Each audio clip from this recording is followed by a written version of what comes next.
Hey there everyone, AJ back again for the Mighty Glue Stick channel. I make videos about Dungeons and Dragons lore full-time thanks to your generous support, shares and views with multiple uploads every week to help share the rich history of monsters, locations and mythologies of D&D. About time for another demon, a major demon. This week we're talking about the Glabrezu, otherwise known as the Type Three Tanar'ri demon. These horrors from the abyss are one of the most important types from the perspective of mortals because they are specialists in temptation and persuasion. They're actually the demonic manifestation of envy, not because they're envious of mortal beings, far from it. Their only goal is to rid the multiverse of all forms of life that are not completely subservient to themselves, and they do this by manipulation. So when some foolish entity decides to summon a demon from the abyss, they are more often than not the Glabrezu that answers the call willingly. Originally, the Type 3 demon was known as the Howling demon in the Basic Edition Immortal box set. The appearance and type of this demon has been remarkably consistent the entire way through all editions of this game, right up to the most recent one, so they look basically exactly the same. When they appear, they are one of the more intimidating demons. Physically, they are massive, between 9 and 15 feet tall, averaging over 5,500 pounds. That's 2,500 kilograms. They are rippling with so much muscle that from a distance they actually seem a bit stocky, and up close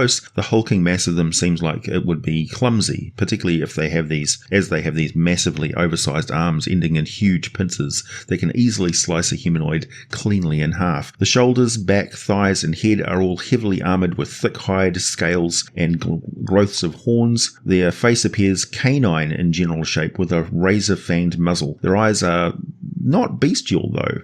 Unlike most other demons, they are violet in colour and reflect a very intelligent mind. Also, they have a pair of muscular but much smaller humanoid arms that grow from their upper torso, just under the siege weapon arms, which appear puny by comparison, but they're still comparable to a professional bodybuilder's arms, larger than a human's arms for sure. Their hide ranges in colour from a rusty red through tans and shades of dark orange to some examples of pitch black. There is a lot of variation in the exact appearance of individual Glabrezu, and they quite often wear clothing, which you don't see depicted in the fantasy art very often, but they don't usually reveal those massive pincer arms straight away, keeping them concealed under a thick and opulent hooded cloak. They also wear belts, straps, amulets, torques and rings, clustered with fine gems and precious metals. There is something of a juxtaposition considering their otherwise savage form, but they do wear items of finery, which you see depicted quite often. When first encountered, the Glabrezu is most likely to talk to its potential victims. They probably attempt to do so with telepathy first if they don't know the target's own language, but they probably do, since the average Glabrezu was somewhere between a few hundred to some tens of thousands of years old. They will speak to a creature fluently,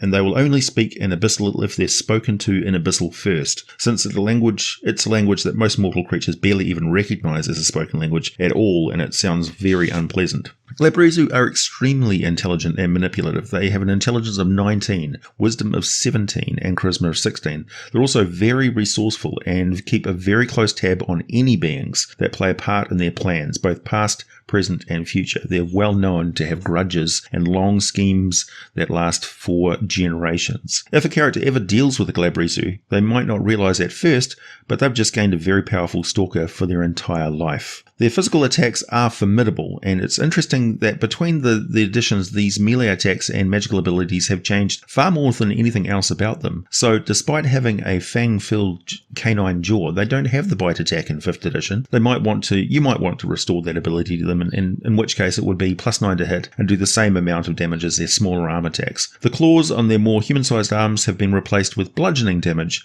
2d4 +2 per fist, and the huge pincers have a reach of 10 feet, still +9 to hit and inflict 2d10 +5 damage, so quite capable of chopping an ordinary peasant in half, which is also bludgeoning damage in 5th edition, which implies that all attacks they make with them are designed to grapple and crush medium or smaller creatures, which can escape if they beat the difficulty class of the grapple, which is 15.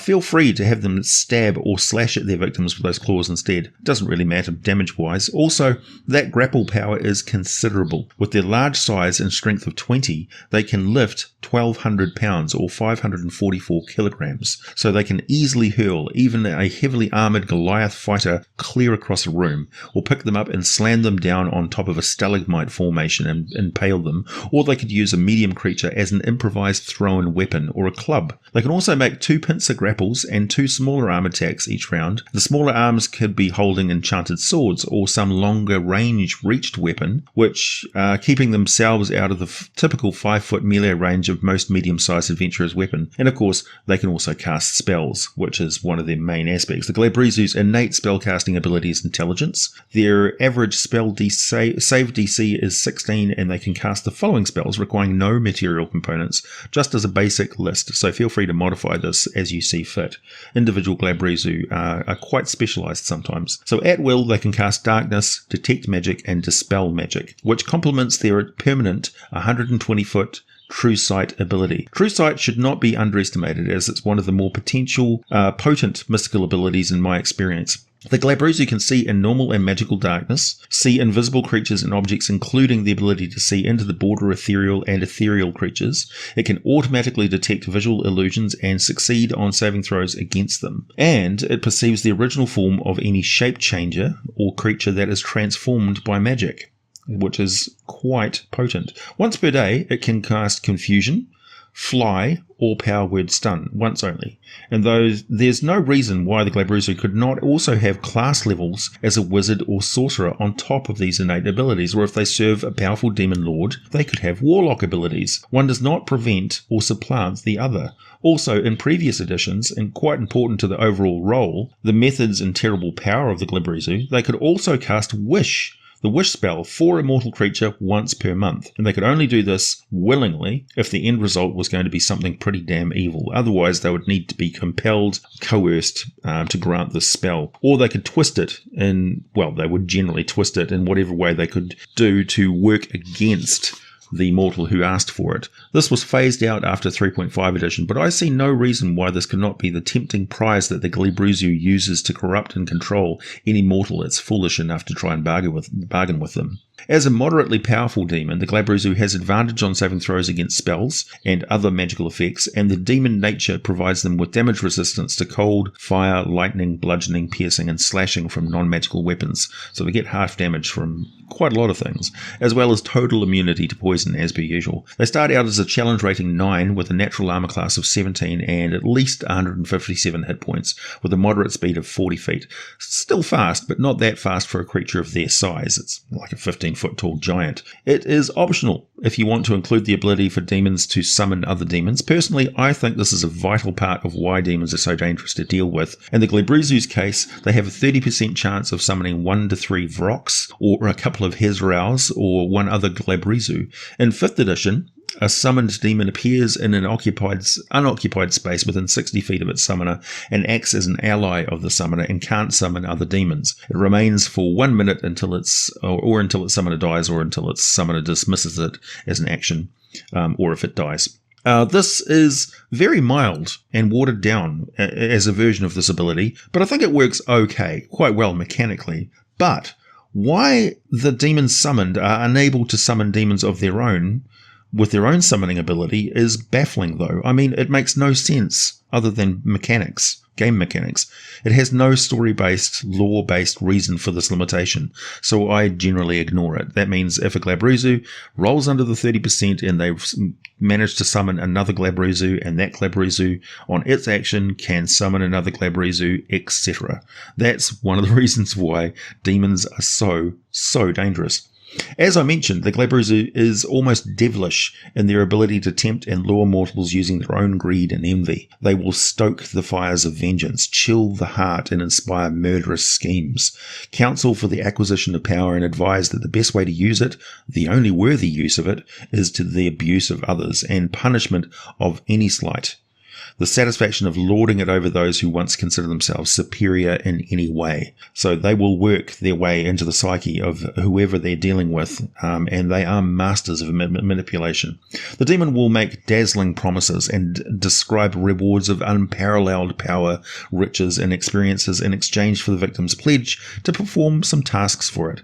But the tasks are always carefully designed to bring them ruin. For example, retrieving a powerful artifact that the characters discover discover can potentially be used to destroy the demon, but the steps to unlocking the artifact's power are actually dangerous enough to kill on their own to kill that character, or it might lead to riches that cause the other characters in the party to betray them. A character may be sent undercover for a job and lose their true self.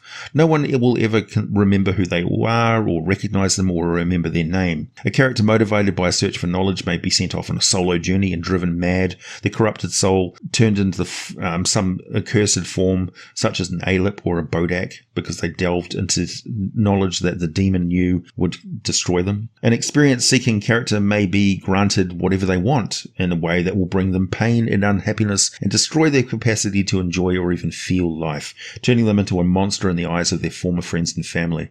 A character seeking harmony and purpose may be sent to heal refugees with a magic staff that will trap the character's soul, slowly but surely. A worthy sacrifice for the greater good, but a path to destruction nonetheless. In many ways, they share a similar method to the succubus, but instead of carnal pleasures beyond all reason, they offer a reward of wealth and power. When they appear to any mortal, they will be literally cloaked in thick supernatural shadow. They are unable to use polymorph, and have no desire to reduce their size, so they prefer to keep concealed and use telepathy to communicate, or to communicate through a distance, such as a scrying mirror or some such link to the abyssal planes. The evil advisors behind countless thrones, the mentors of many darkest wizards, the benefactors of the most vile assassins, and the lieutenants of many demon lords. One place they have been found home away from home is the cities of the Drow, where the priestesses of Lolth use well-documented methods for summoning them, and the priestesses' evil schemes find a receptive ear in the Glabrezu,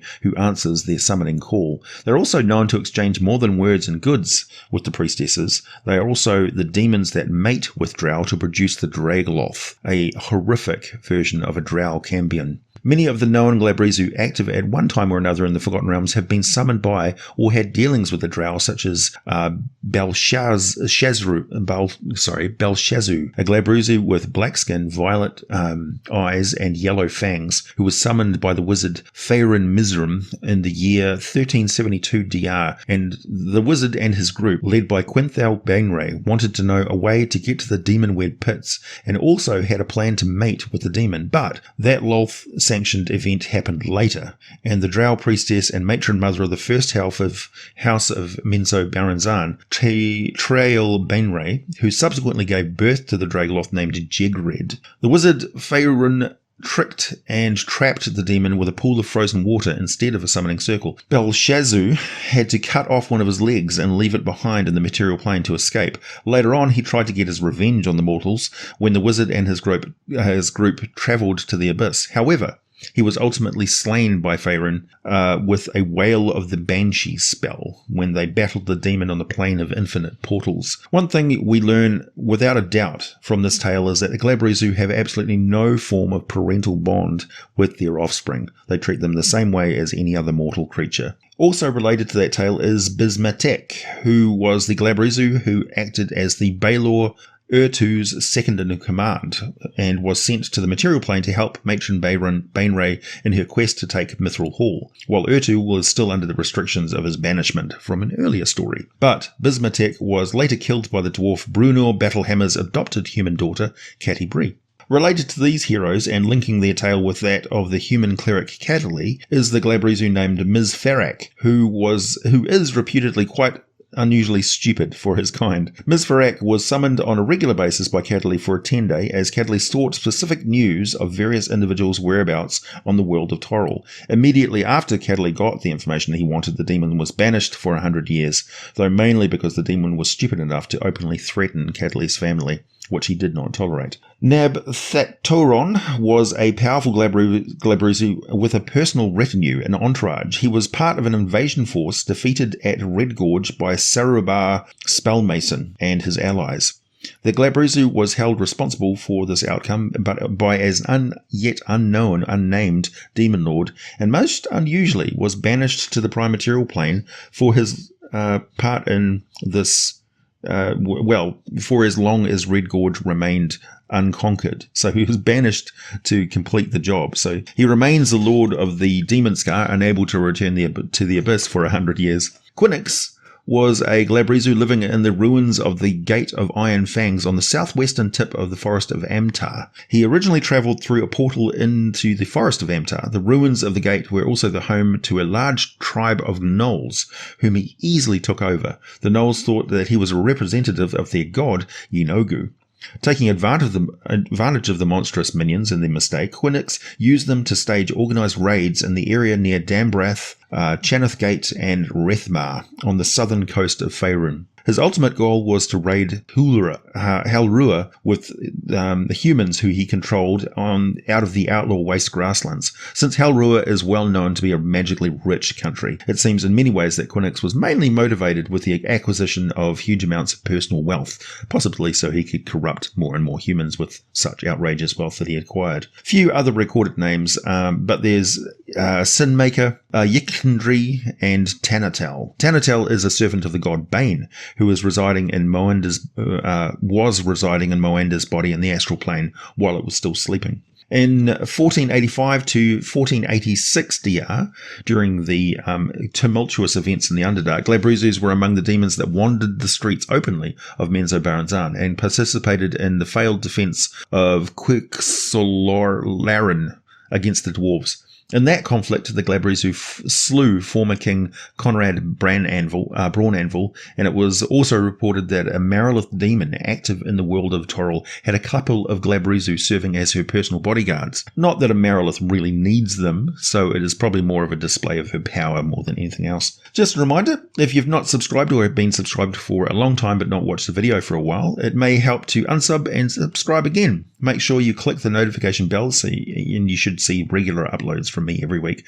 Those who wish to explore the links in the description text down under the video, you'll see links to my Patreon, those heroes who support the channel.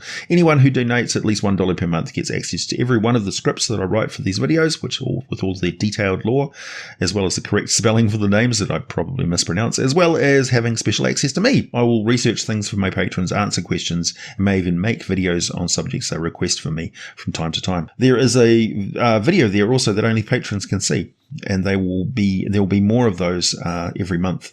I am very, very grateful for all the support from my patrons and for all of you viewers and commenters. Also, you have the patrons have exclusive access to a chat room in my Discord server, but anyone can join the server and come say hi. Link down below, as well as links to the merchandise for the channel and Patron Blades. I highly recommend Patron Blades. I use them myself for a mighty smooth shave. As always, thanks for listening, everyone. I'll be back with more for you very soon.